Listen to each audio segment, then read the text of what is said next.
ఈరోజు అనంతపురం జిల్లాలో రాయలసీమకు సంబంధించిన అన్ని జిల్లాల నుంచి బీసీ నాయకులు అదేవిధంగా మీరందరూ విచ్చేయడం చాలా శుభదినంగా భావిస్తూ ఉన్నాను.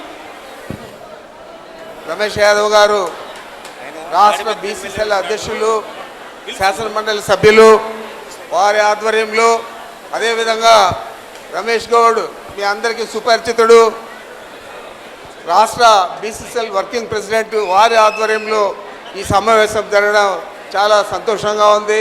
ఈ సమావేశానికి విచ్చేసిన అనంతపురం జిల్లా అధ్యక్షులు, సీనియర్ నాయకులు అనంత వెంకటరామరెడ్డి గారు, మరి ఈ పార్లమెంటుకు అబ్జర్వర్గా ఉన్న నరేష్ కుమార్ రెడ్డి గారు, డాక్టర్ సాకేనాథ్ గారు,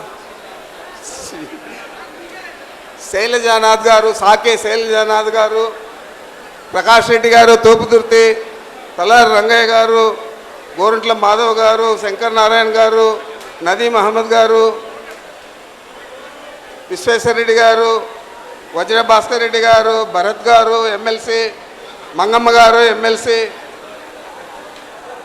గిరిజమ్మ గారు జెడ్పీ చైర్పర్సన్, మీసాల రంగన్న గారు సీనియర్ పార్టీ నాయకుడు, వీరే కాకుండా వేదిక మీద చాలామంది మిత్రులంతా ఉన్నారు.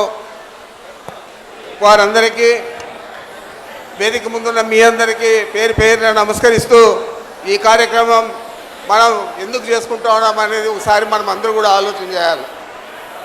జగన్మోహన్ రెడ్డి గారు 2019 ఎన్నికల ముందు ఏం చెప్పాడు, తర్వాత వారు ఏం చేశారు, 5 సంవత్సరాల్లో బీసీల అభ్యున్నతకు ఏ విధంగా పాటుపడినారు. ఉదాహరణకు చూస్తే ఈ వేదిక మీద 3 ఎమ్మెల్సీలు ఉంటే 3 కూడా బీసీ వారే ఉన్నారు. మంగమ్మ గారు, రమేష్ యాదవ్ గారు, భరత్ గారు. అదేవిధంగా అనేక మంది బీసీ నాయకులందరినీ కూడా గౌరవప్రదమైన పదవుల్లో నియమించిన ఘనత జగన్మోహన్ రెడ్డి గారిది. మరి బీసీలు మా పార్టీ పట్టుకొమ్మాలని చెప్పాడు చంద్రబాబు నాయుడు ఎన్నికల ముందు, 2024 ఎన్నికల ముందు మరీ గొప్పగా చెప్పారు.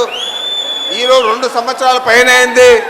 ఈ 2 సంవత్సరాల్లో బీసీల గురించి ఆలోచన చేశాడా అని అడుగుతూ ఉన్నాను. మరి ఏ విధంగా బీసీలకు న్యాయం చేశాడని అడుగుతూ ఉన్నాను.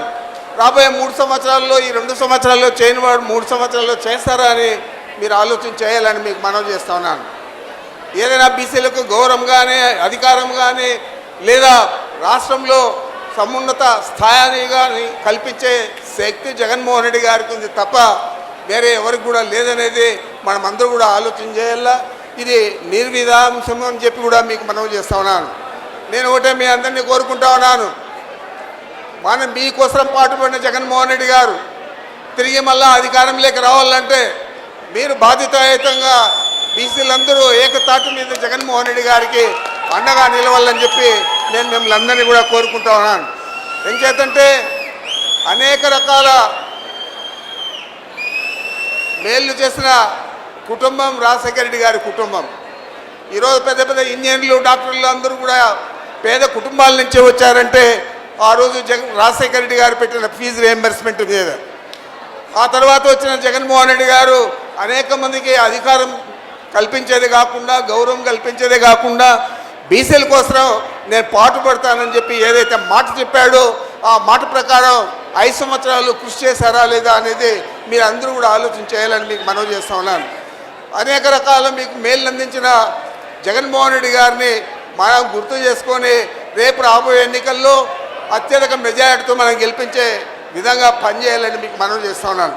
ఇందాక చెప్పాడు అనంత వెంకటరామరెడ్డి గారు ఎన్ని లక్షలు ఖర్చు చేశాడు, దాదాపు 1,70,000 కోట్ల పైన బీసీల కోసం ఖర్చు చేశారని చెప్పారు. ఈరోజు ఈ రాష్ట్రంలో ఏ పార్టీనైనా గెలిపించే శక్తి, ఏ పార్టీనైనా ఓడించే శక్తి ఒక బీసీలకే ఉందని చెప్పి మీరందరూ కూడా గమనించాలని కూడా మీకు మనవి చేస్తూ ఉన్నాను. అత్యధికంగా ఈ రాష్ట్రంలో ఉన్న బీసీలు మరి అందరూ కూడా మీకు ఎవరు మేలు చేశారు, గతంలో ఎవరు మేలు చేశారు, రాబోయే రోజుల్లో ఎవరు మేలు చేయబోతారు, ఎవరి మీద మీకు నమ్మకం ఉంది, మరి అలాంటి నాయకుడిని మనం కష్టపడి గెలిపించుకోవాలా లేదా అనేది మీరు ఆలోచన చేయండి. బీసీల అభ్యున్నతి కోసం మీరందరూ కూడా కృషి చేసి బీసీల కోసం మనం అనేక రకాల ఇబ్బందులు పడినా మనం పోరాడి జగన్మోహన్ రెడ్డి గారితో నడుద్దాం.